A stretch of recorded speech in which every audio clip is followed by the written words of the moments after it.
Susan, butcher box to the rescue. The other night, we had some friends over for dinner and we had no idea what to make. And I was like, guess what? We have a freezer full of meat.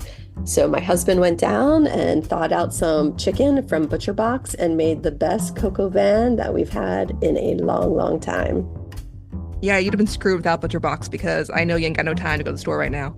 That's true. I don't have time to go shop for meat or pick out the meat or find the best quality, low priced meat. So Butcher Box does all of that for me. So, true story, my husband's workplace has a Slack channel called Smoked Meats. And I know you can't win a workplace conversation, but he is now because with Butcher Box, his great cuts of meat to the door, they can cook up and take photos of for his workmates. I love Butcher Box, and I think other people would too. Butcher Box is the ultimate convenience, delivered right to your doorstep, free shipping always, with curated, customized box plans. It's 100% grass-fed beef, free-range organic chicken, pork, raised crate-free, and wild-caught seafood. There are a variety of high-quality cuts at an amazing value with exclusive membership deals. They also provide recipe inspiration, guides, tips, and hacks. Sign up at butcherbox.com/proof and get our special deal. ButcherBox is offering our listeners a free for a year offer, plus an additional 20% off. Choose salmon, chicken breast, or steak tips free in every order for a year. Sign up today at butcherbox.com/proof and use code PROOF to choose your free for a year offer. Plus, get $20 off your first order.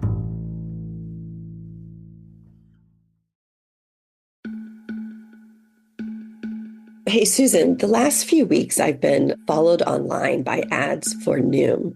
So I decided to check it out. Have you heard of Noom before? I have. So what caught my eye about Noom is that it's a personalized weight loss plan.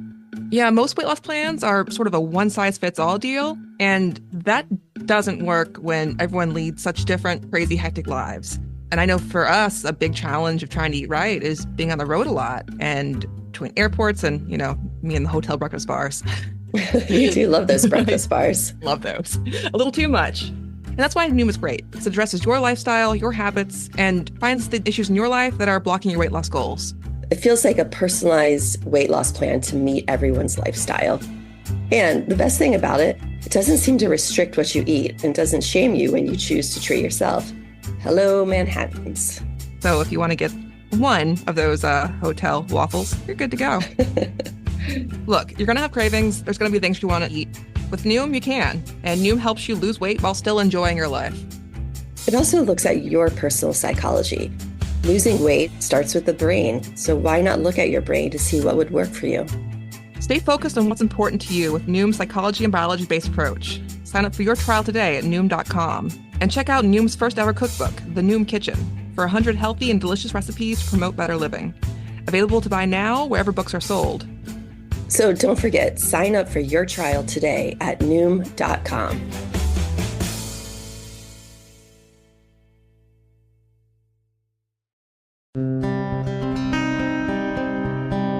Hello and welcome to this week's Sidebar. We're here to discuss episode 16 of season 2 of Proof.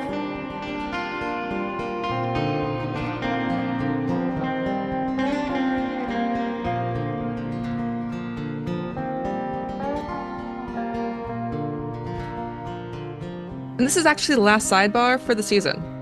Next week's the final episode. There'll be no sidebar after that. But I'm here today with Kevin and Jacinda to talk about the season, how it's going, and where we're heading after this. Hey, guys. Hey, Susan. Hey, Susan. Before you get started, Susan, I want to just say thank you to everyone who suggested that we do sidebars from dive bars. And I really wanted to make that happen, but we couldn't make it happen for today's sidebar, but maybe for a future sidebar. Yes, at some point we'll have an actual sidebar from a dive bar and do it live. And do it live. No editing. That would be scary, but there you go. That will certainly be something if we do that. In this week's episode, though, we heard from some people we've not heard from before in the season. We also heard again from Victoria, who got a chance to watch some of what we filmed with Tim Fisher during our second interview. And you heard her reaction to seeing it. We also heard from Tim's ex, who confusingly is also named Amber, and about her relationship with him and what she knew of the case. And talking to Amber finally and hearing from her finally, really helped put in perspective, for me anyway, what Victoria told us, what feels like so long ago now. And Victoria was basically the first person to ever tell us to go look at Tim and kind of kicked off where we are now. Yeah, and Victoria had very clear memories and reasons why she has suspected Tim was involved in some way. And talking to Amber put some of those reasons into perspective, I think. Mhm. Like one of them, of course, is Victoria says that Amber told her years ago now, at some point, Tim even got away with murder. And to her, with her suspicions, she, of course, thought that meant that Amber knew something about Tim and this case. And that's not the case at all. Yeah, Amber explained that she doesn't even remember saying that. And she said that if she did say it, it was just because it's an expression. And she would not have meant it literally, and in no way would have been referencing Renee Ramos's case. Yeah, and it brings home how strongly Victoria has thought for so long that Tim somehow could be involved, because that's how she's interpreting the comment. And having met her and been there that day of her interview when she was looking at the clips, this is something that she has struggled with for a long time. It's been on her mind for a long time. And she's been interacting with Tim for a long time, like even long after these doubts first surfaced. She, resumed a relationship with Tim, hangs out with him socially, like not anymore, but, in the past. And she felt certain in some sense about it, but had nothing to prove it. So she still talked to him, still hung out with him, had good times with him even. Yeah, and I think though, the comment's a perfect example of how when you're suspicious of someone, then everything they do and say, you see through that lens of suspicion. Yeah, that is 100% true. And I will also still stand by the fact Victoria's right, that Tim's selective yawning during our interview with him is possibly a tell. The question is, a tell of what? Mm-hmm. Yeah, I mean, he was clearly unsettled, but as someone would be if you're presenting that Eric Greer video to him. I took Victoria that day that we sat down with her, second day that you all did, the first time that I did, and as she'd been waiting for someone for a long time to come along and hear what she had to say. And she was, eager is not the right word. I think she was relieved to finally be telling it to someone other than inside her own head. And I think she was hoping that it would all go somewhere at some point. And you heard as well that Amber, Tim's ex, talked about how she recalled back in 2000, so, just a few months after all this, how there were discussions about the case. And people were even then accusing Tim, or not even accusing, just saying like, Tim, what happened? Did you do this? What the hell? You took it too far. And this is her new boyfriend at the time. And she's like just listening and trying to process it. And she recalls him always denying it. Like she remembers it clearly, but she did not seem to think at the time that it was plausible he had done it. But she does recall people who were talking to him about it were his friends, and they seem to be very serious about these concerns. Yeah, she remembers that it wasn't said in a joking manner, that they were serious, but that he was adamant that he had nothing to do with it. She believed him, I think, like there was no reason for her not to trust that he had nothing to do with it. She was taken aback when you all pointed out that this was a few months prior to when she started seeing him. And that moment sort of stunned her a little bit, I think. Yeah, in her head, it was clearly distance from her relationship with him. Like she thought she'd imagined it as her meeting him long after this was all over, not as in they got together in the wake of it happening. And that he very possibly was up in the city where she met him because of all this. Right. He had left Manteca at this time, and that's when she met him.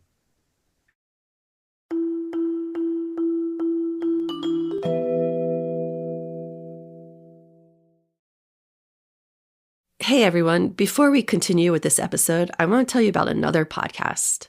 Have you ever wondered what it feels like to watch your house burn down, or be attacked by an alligator, or learn that your spouse hired someone to kill you? If you're dying to know, then What Was That Like is the podcast for you. What Was That Like is filled with real stories about the most surreal experiences of people's lives. On the show, host Scott Johnson dives deep with his guests into the unbelievable situations they found themselves in, like animal attacks, plane crashes, winning the Price is Right, and more. The show brings you tons of completely surreal, completely true stories, all told through the lens of the person who actually experienced it. Check out some of these episodes about wild and gripping stories to gain some insight on what it was like to, say, be a professional bridesmaid or lose a leg in a shark attack. Susan, I think you'd be a really good professional bridesmaid. And you'd be really good at losing a leg in a shark attack. Oh, gee, thanks. So if you want to hear some disturbing and inspiring firsthand stories, you need to check out What Was That Like? Every story is thoroughly researched and fact-checked, so you know even the most bizarre tales are someone's reality. Listen to What Was That Like on Apple Podcasts, Spotify, or wherever you get your podcasts.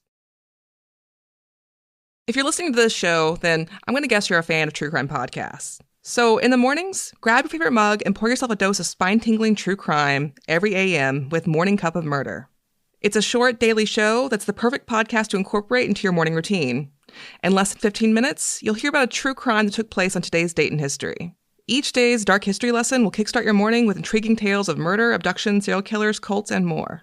So pour yourself a piping hot cup of murder every single morning with Morning Cup of Murder. Find it on Apple Podcasts, Spotify, or wherever you get your podcasts. We also heard from the guy we're calling Junior this episode. And I gotta say, that was one of the wilder interviews I've ever had for several reasons. It was crazy. We just getting to interview Junior was an experience. It was a process. We almost crashed. I forgot about that. Yeah. We had a near, I don't even know how to explain it. It was whenever you're on a highway and you're looking into straight on, head on into the windshield of another driver.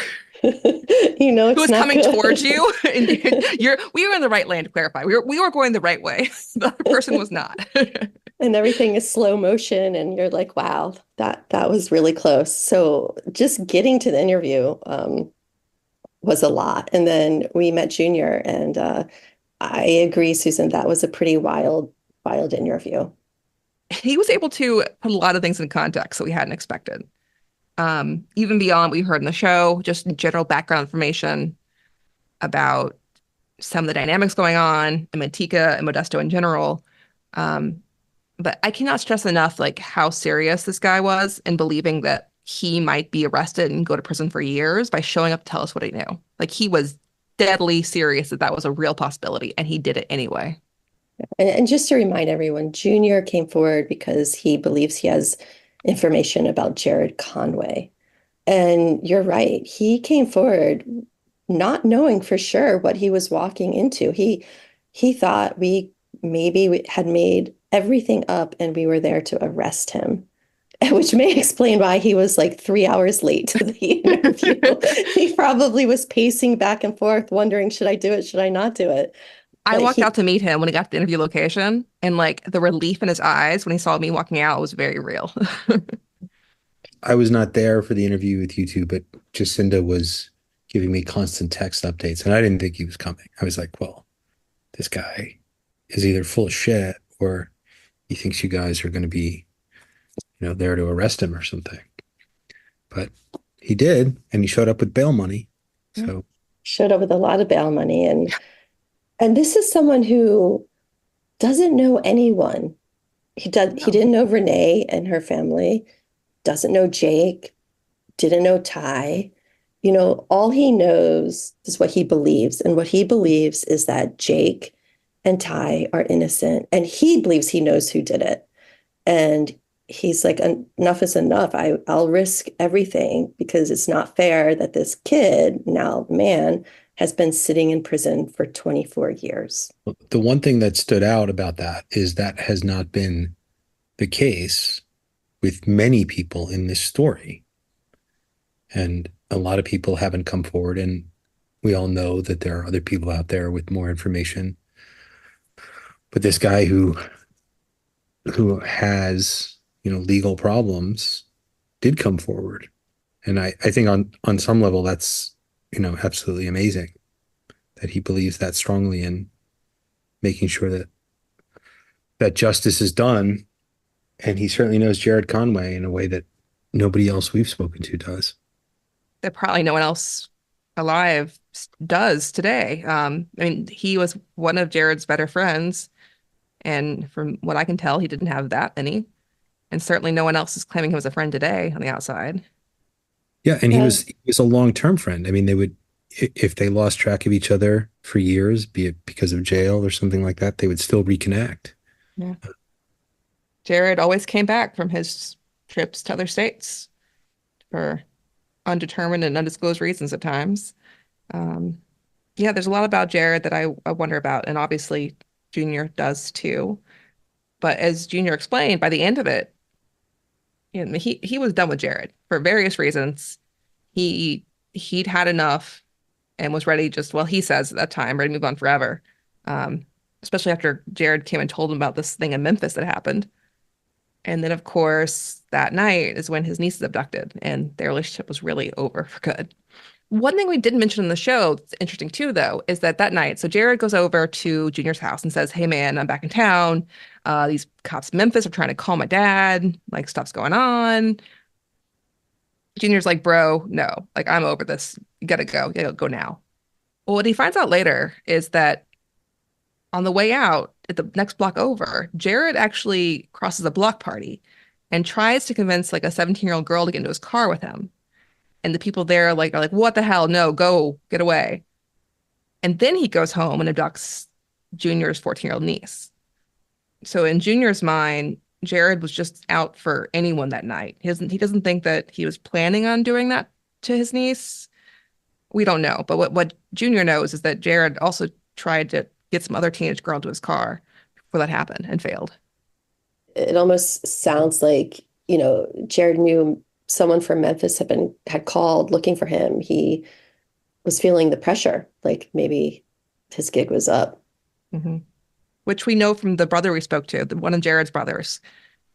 He also recalls being told that Memphis police were trying, or Tennessee police were trying to reach Jared to ask about some kind of homicide case there.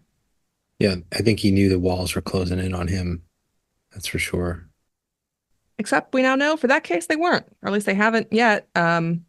He's now in prison, of course, for the abduction, but he's never, as far as we're aware, faced any legal charges in Tennessee for anything.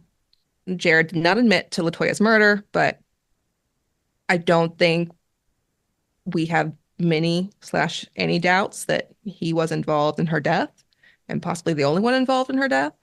And we already know he admitted to disposing of her body. So I hope we found out more about what happened in Tennessee, but he, it is very probable that he is a murderer. And I find it somewhat unlikely that this is the only time he's done something like that. Um, I mean, the whole method is very bold, very brazen, and definitely to me as indicators of experience. I think what's interesting about Junior is that what he shared with us is not evidence of Jared's guilt when it comes to Renee's case, right? But Junior is someone who knows Jared really well and feels so sure. He feels so positive based on everything he knows, based on the way Jared talked about Memphis, based on, prior crimes. Like there's just zero doubt.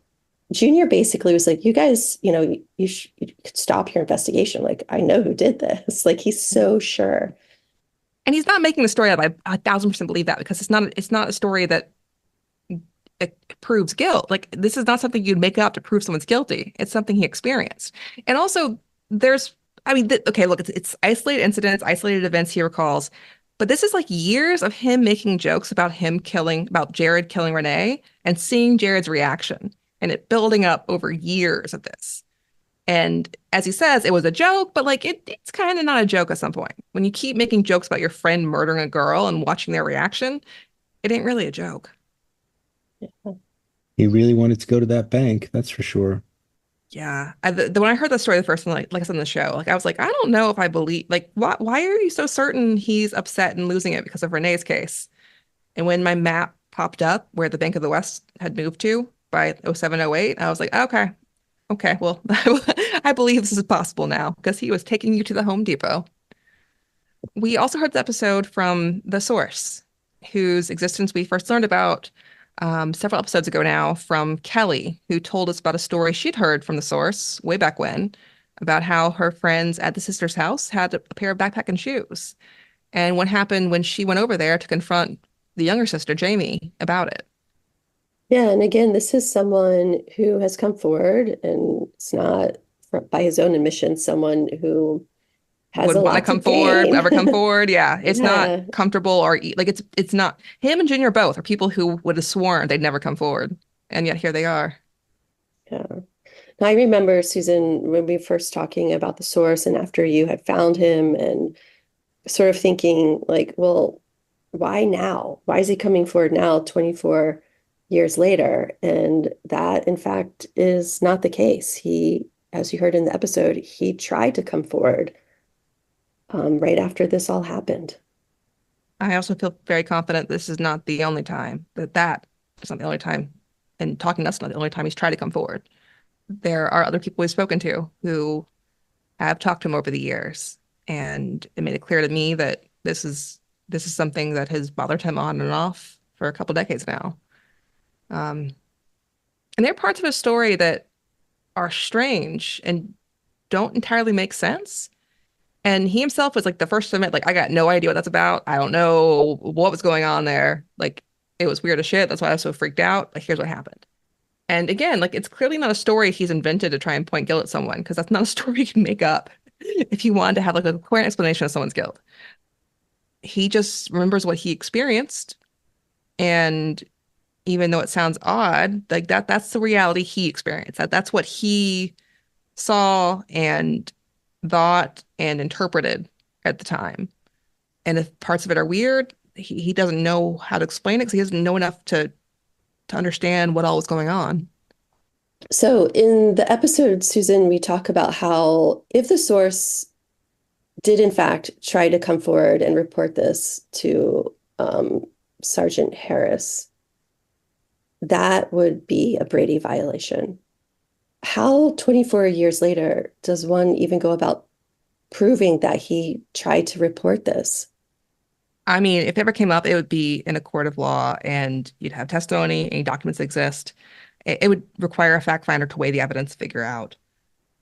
I mean, Sergeant Harris had a partner who was closely involved with him in his work and possibly could know more about it, but we were not able to speak to him either. So it is possible there are people out there from the law enforcement side who do know something about this. We don't know. But I will also just say that, like, I can guarantee you the source does not know that a Brady violation is a big deal or that what he was telling me was one. Like, this is not a story he was crafted. Like, he was just explaining what he did. He had no, there's abs like it can only hurt him. It will only, like, admitting that he talked to cops is not something that he wanted to do. But he knew that Sergeant Harris had some involvement in this case. And when he found out, like, they'd arrested two other guys, he was like, yo, you should know you got the wrong ones here. And it didn't even matter. And for a Brady violation, it also doesn't matter if what he is saying is true or not, right? It's just the fact that he's presenting a different scenario. What matters if it's exculpatory and material? Like, would this make a material difference? And based on everything the source told me, I am very confident that yes, if defense attorneys knew what he had to share, including things that weren't aired on the show, they would have changed their investigative tactics and looked in directions they weren't looking at the time.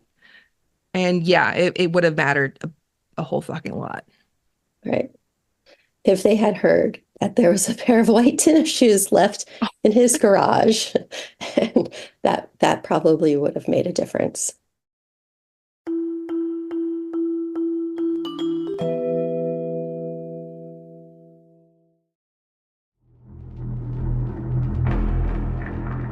I'm Morgan Rector, host of the Human Monsters True Crime Podcast.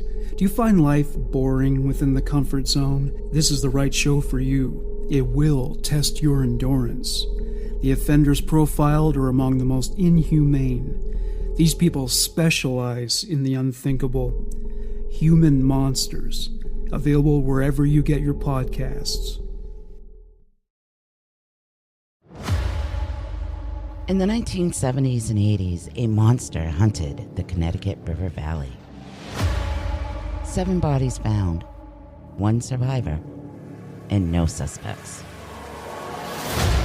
I'm Jane Borowski, host of Invisible Tears. I was 7 months pregnant and stabbed 27 times, and I survived. My story didn't end that frightful night. This attack on me physically and mentally lingered for years. I'm Amanda Bedard, and I'm Jane's life coach and co-host of Invisible Tears. Jane is ready to share her story, and not just about her attack, but her healing process afterwards. As a platform for truth and healing, we are on a mission to help others that suffer from PTSD and help bring awareness to mental health issues. To hear my story and others, you can find Invisible Tears wherever you listen to your favorite podcast.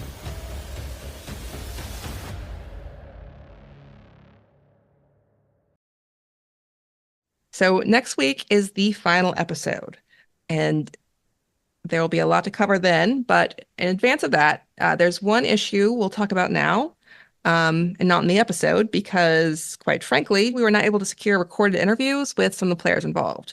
And that has to do with a matter we discussed early on in the season about one of the key witnesses against both Jake and Ty. And that was a guy named Jesse Howland. He was a younger teenager, who was friends with Jake. And according to the prosecution, he was the evidence that Jake and Ty were still friends after everything and were hanging out after Renee's death. And he has a story about going to Ty's house with Jake, and like Jake and Ty find like a 13-year-old girl, and all this stuff that's never corroborated, never proven, but just comes from Jesse and his statements to the police. We were hoping to interview Jesse, and unfortunately that did not happen. We did talk to him by messenger and some questions, and he was willing to do that, would never get on the phone. And his position now is he insisted he had no real knowledge of anything. He said over and over again, he's like, Jake wouldn't hurt a fly. I don't believe any of that bullshit. I think he actually called him like a punk or something. But the important thing he said is that, like, I only went to Ty's house one time, didn't even know Ty. I went to that house one time, and it was way before all this happened. Way before all this was with Renee, is what he said. Which goes back to what Jake has said all along, which is that after that incident where he and Renee crashed at Ty's house and Renee woke up with Ty trying to feel her, Ty and Jake were not friendly. They were, it was quite literally on site with them. They were not hanging out. They were not being friends. Jake and Ty hanging together just would not have happened after that. And Jesse Howland did not know any of this. He did not understand those dynamics. But what he told me unprompted, he was like, why are you asking me about that? That was all way before this Renee thing. It's not relevant. I'm like, well, that's why it is relevant. And what this also goes back to is sort of a complicated side story about something that happened in one of the preliminary hearings, where the lawyers are before the judge and they're talking about why or why not the jury should hear evidence of certain prior bad acts by Ty Lopes.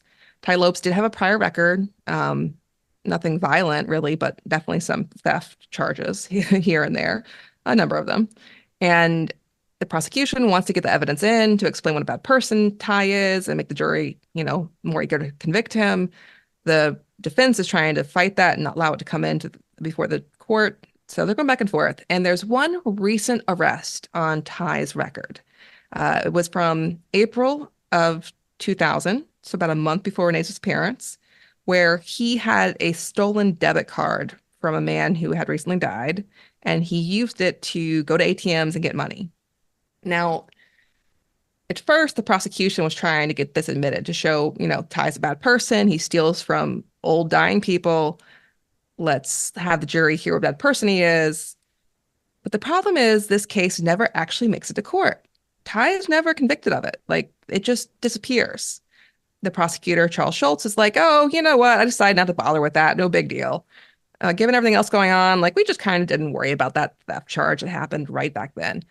But he makes a comment that he's sitting there at the table with Detective Ken Wells, and they're conferring. And at some point, the defense attorney, Ty's defense attorney, hears Charles Schultz, the prosecutor, say something, and he jumps up in court. This is all transcripts, mind you, so we can't see exactly how it went down, but from transcripts, we know the defense attorney like jumps up and is like, Your Honor, Your Honor, Your Honor, I just heard the prosecutor say something that sounds really important. Like he just said that Jesse Howland was a witness to the April theft case. And the prosecutor gets up. He's like, yes, I was just talking to, Detective Wells here. And Jesse Howland was a witness to this April theft thing. But we're not going to pursue that. We're not going to tell the jury about it. So don't worry about it. And it's just dropped. It's forgotten forever. Except this is a really fucking big deal because Jesse Howland only ever goes to Ty's house one time. Everyone agrees on that. He's there one time. And here we are having the prosecutor tell the judge that Jesse Howland's somehow a witness to a crime Ty committed in April, which would strongly suggest there's some exculpatory evidence there and another Brady violation. That there is evidence that what Jesse Howland was talking about by hanging out with Jesse and Ty had nothing to do with Renee's murder. That it's something that happened back in April. In April, a month before Renee went missing, when Jake and Ty were still on friendly terms. And somehow there's a night where Jake and Jesse Howland are hanging out, and Ty apparently uses a stolen debit card to get money from an ATM, which he did like 14, 15 times. So, it could have been any night, but it was in April, not May.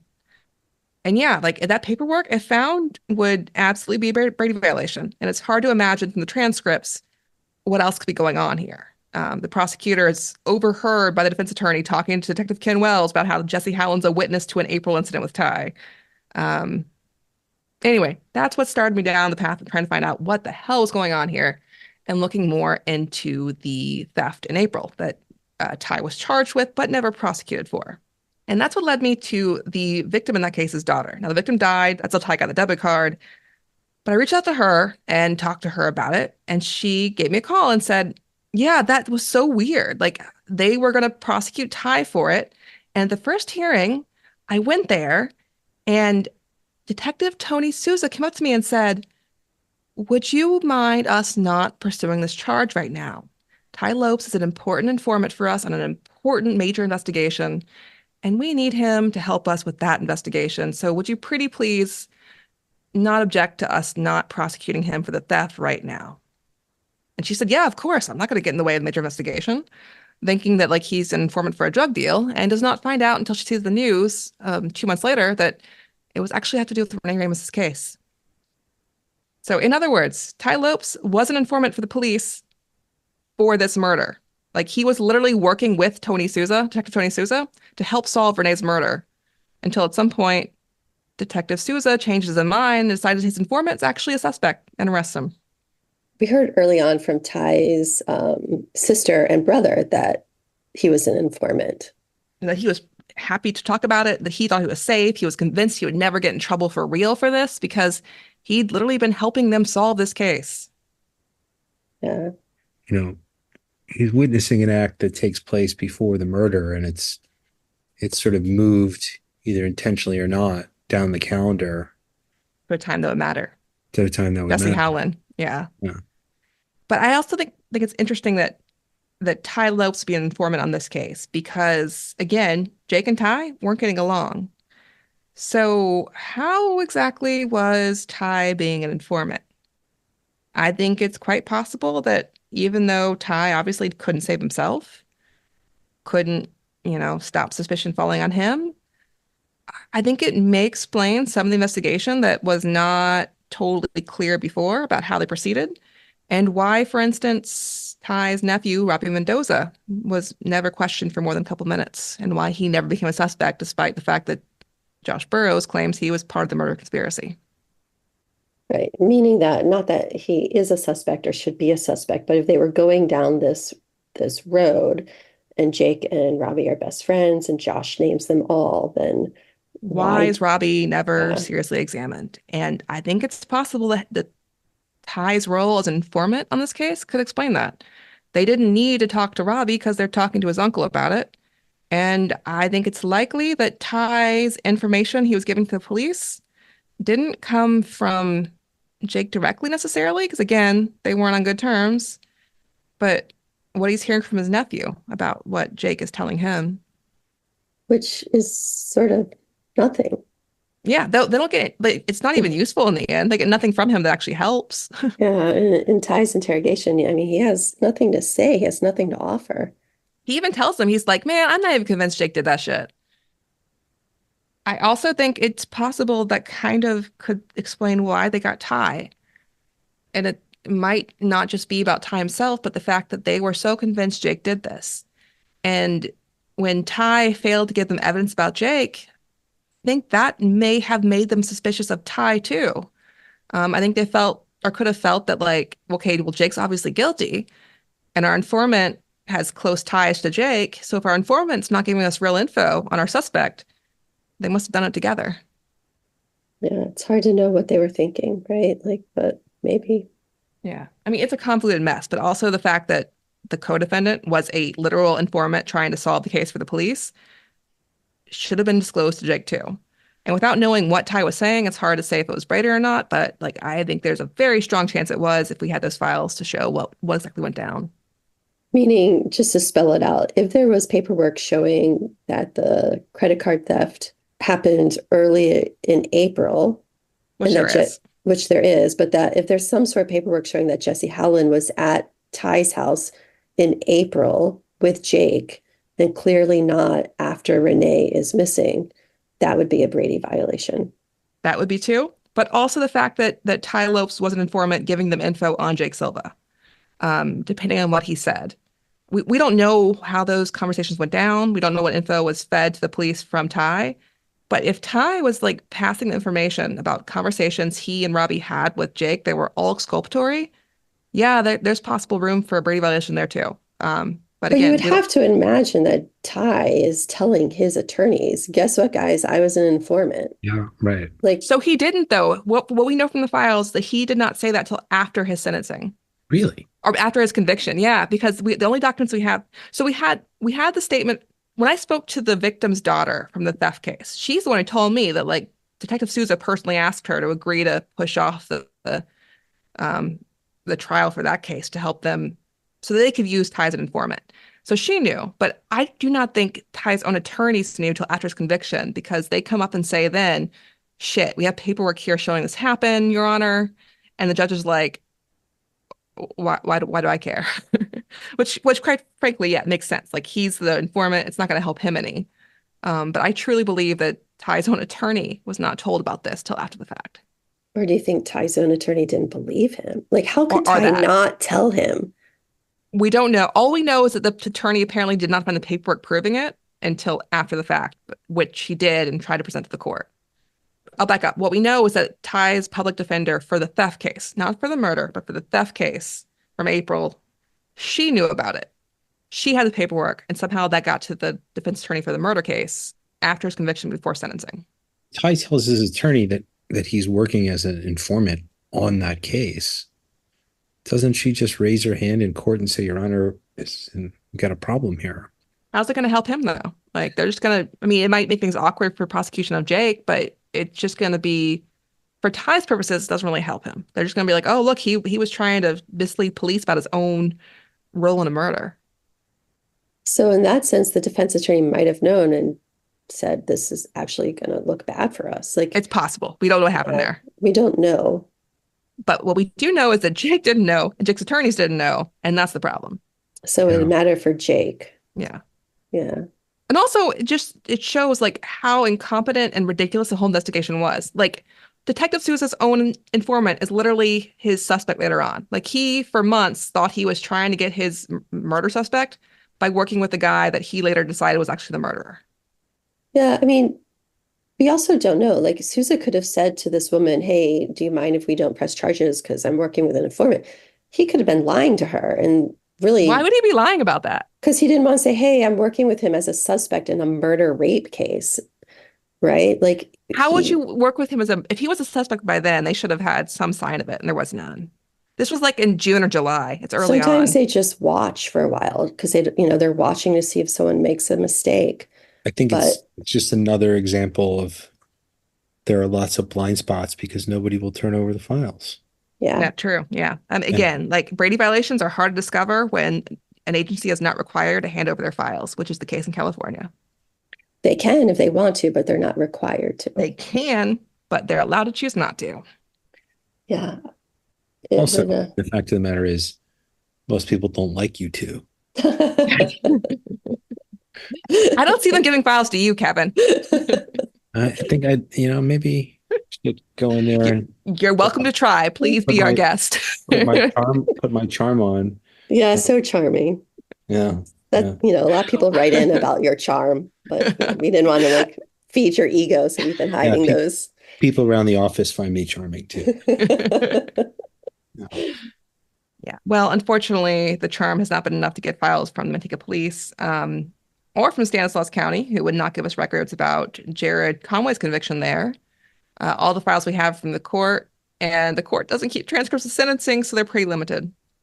Yeah, it feels like we're always hitting roadblocks with records. It's not unique to California or Manteca. It happens everywhere. Some places it's easier than others. I do want to make something clear, though. I don't think we sent a request into Manteca Police Department, for example, and they looked at our request and were like, oh, we shouldn't give them these files because this case is like shady or something. It's just a blanket denial. They're just denying every request that comes in.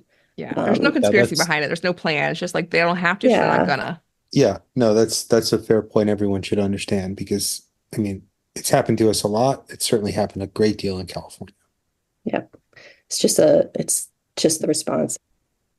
Anyway, that is all for the last sidebar of the season. And next week is the last and final episode. Well, no, it's the last episode, but not the final one. We know how this goes. Yeah, we'll be back. And we are planning to come back as we get more information and learn new things. We will definitely be back. And we're planning a few special episodes in the coming months, too.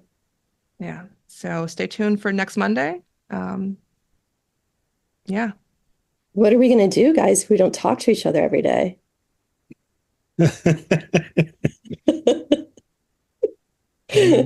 Susan, you're silent.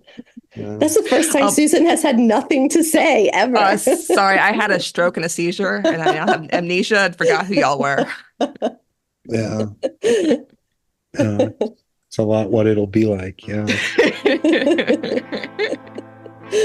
I'm sorry. That's a great excuse. That's like a top 10 all-time excuse. It is pretty good. It's absolutely breathtakingly fantastic. I mean, I'm gonna use that next time I need to cancel something. I'm gonna use it tomorrow when I don't show up for work. All right. Well, we'll be back Monday with the final episode. See you then.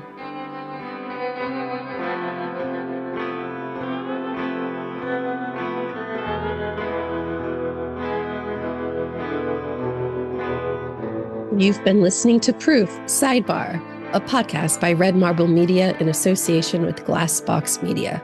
Send us your questions and comments at proofcrimepod@gmail.com. Follow us everywhere with the handle @proofcrimepod and on our website, proofcrimepod.com. Regular episodes drop on Mondays, and you can find sidebars on Thursdays. Thanks so much for listening.